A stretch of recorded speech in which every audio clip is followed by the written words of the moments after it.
Hello and welcome back to Sweet Rides. Today I'm back at Moore's Motorcycles in Hemel Hempstead and they've lent me this brand new 2023 Tracer 900 GT Plus. And today we're going to be finding out, is this the best all-rounder you can buy?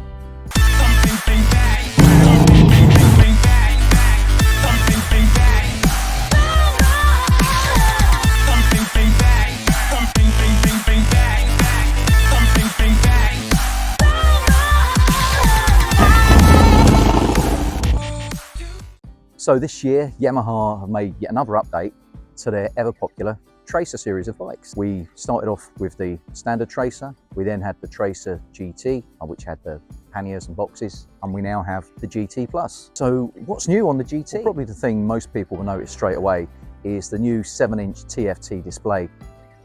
The older model had a split display with two different screens on it. There was a lot of information on there. It was quite fussy, quite difficult to read. This is a big improvement over the older model. And it also allows for connectivity through your phone on the Yamaha Ride app that allows you to use things like sat-nav, phone calls, music, full integration really. Another big feature this year is the radar-controlled adaptive cruise control. Great feature, you preset your speed. If you're approaching vehicles in front, the bike will actually slow down for you, nice and smooth and progressively. And then once the vehicles start moving again, it will accelerate up to your predetermined speed. The braking system's also been updated for this year. It now features a linked braking system, and the system will distribute the braking pressure between the front and rear brakes accordingly. The quick shifter system has also been upgraded and now allows for downshifts on an open throttle, which I know it sounds a bit of a strange one, but it's designed to help you. So say perhaps you're going for an overtake, you realise you're in the wrong gear, you can keep the throttle open, bang down that gear, and it will accelerate away. And as this bike is clearly aimed at touring and longer journeys, Yamaha have decided to upgrade the seating on this model as well. So as you can see, there's a raft of improvements to the Yamaha GT Plus, but obviously those improvements come at a cost. And what I'm hoping to do today is firstly, find out whether or not all these improvements have made it a better bike, but secondly, whether or not it's worth paying the extra for the GT Plus. And as per usual, if you do enjoy the video, please like and subscribe, and this just allows me to create more content for you. Okay, that covers all the new features. Let's take this thing for a ride.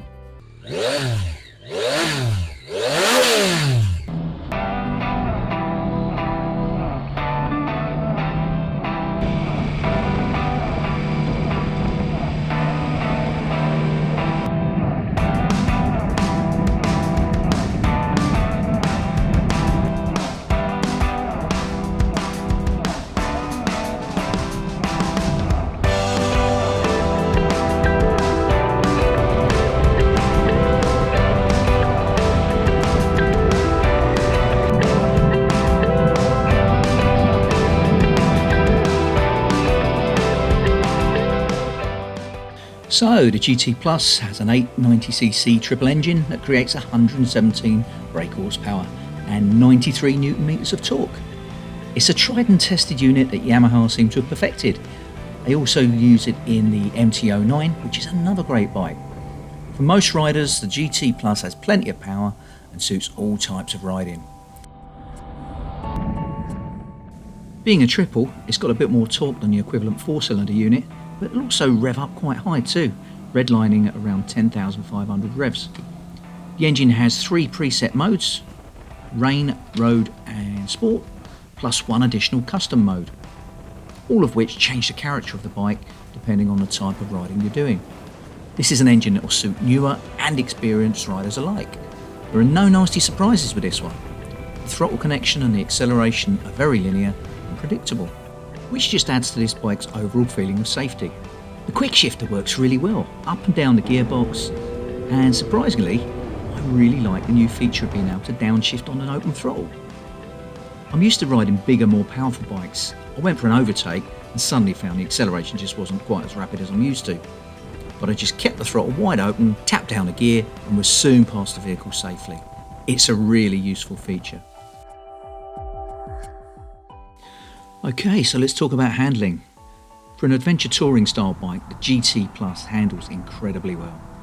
I suspect this is helped by the semi-active KYB suspension setup. In rain and road modes, the ride feels quite plush, but not soft, making the handling fairly responsive.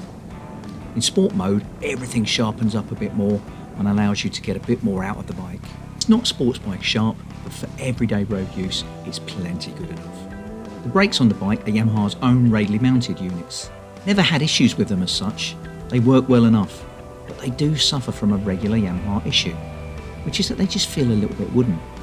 It's difficult to explain why, but I just wasn't getting the feedback from the brakes I would normally expect. They never felt unsafe or dangerous, just not what I'm used to. Tyres are Bridgestone T32s and they make for a great road tyre. They heat up really quickly and give loads of grip and confidence, even in the wet. When I picked the bike up, it had been raining heavily, but the tyres, in combination with rain mode, gave me all the confidence I needed. In the dry, it was exactly the same story, lots of confidence and lots of grip.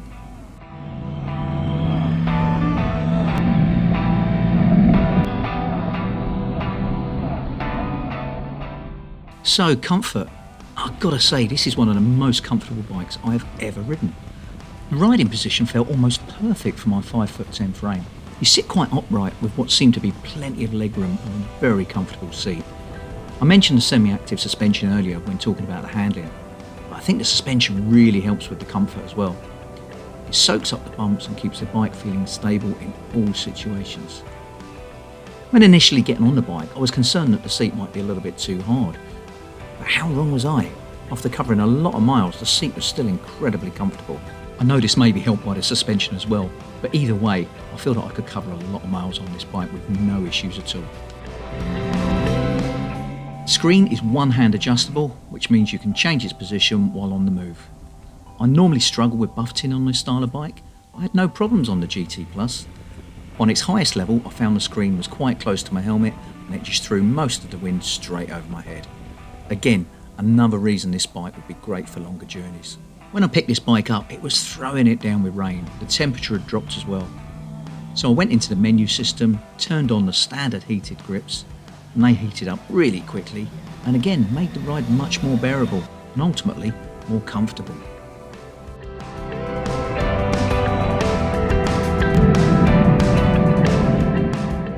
So this year's GT Plus is loaded with tech.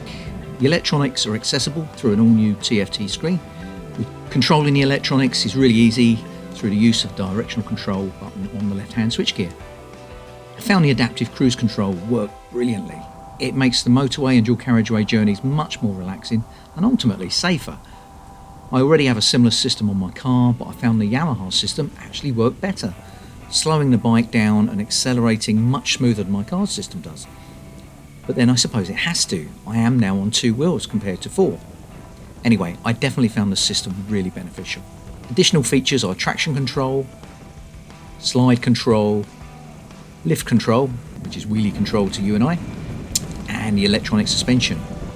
And all of these parameters change with the preset modes, but are also changeable within the custom mode, so you can find your perfect setup. Right, time to head back. Let's take a closer look at the bike. Okay, so let's talk about the style and design of this bike. Always a personal thing. I really like the way Yamaha have styled this bike.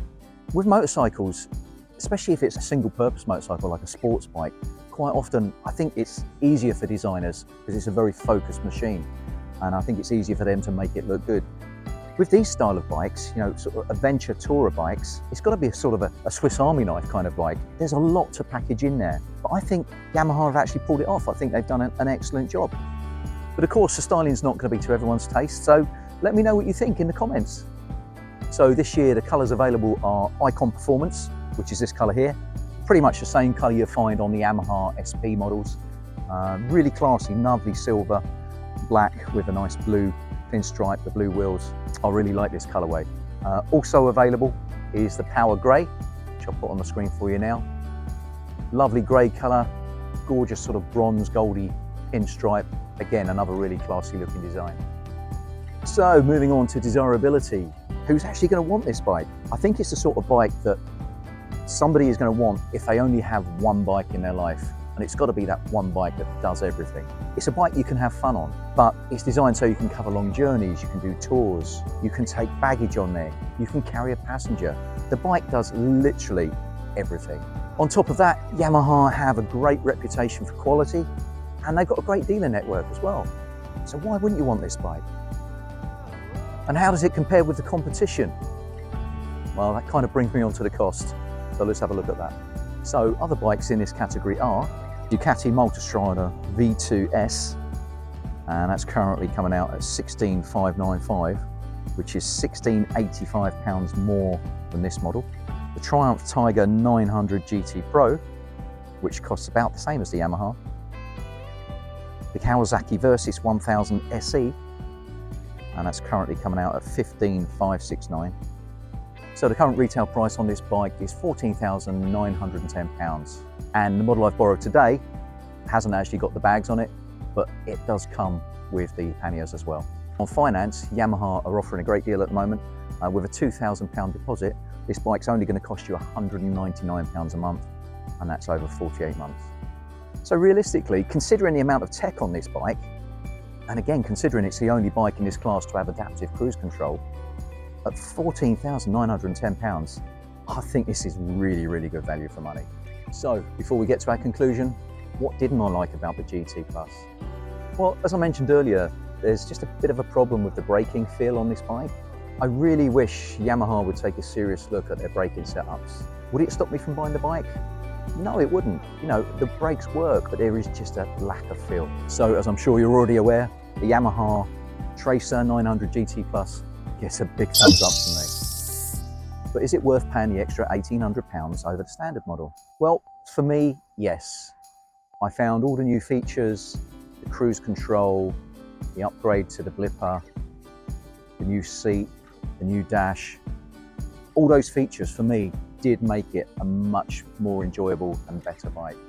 And not just because I like gadgets, but because it did improve the bike in real-world riding situations. So the question at the start of the video was, is the Yamaha Tracer 900 GT Plus the best all-rounder? So of all the bikes that I've ridden in this category, and certainly at this price point, I'd have to say yes. And if I was in the market for this style of bike, I'd seriously have to consider the Yamaha. So that's it for today. Thanks very much for watching. As I said earlier, please like and subscribe, and we'll see you next time on Sweet Rides.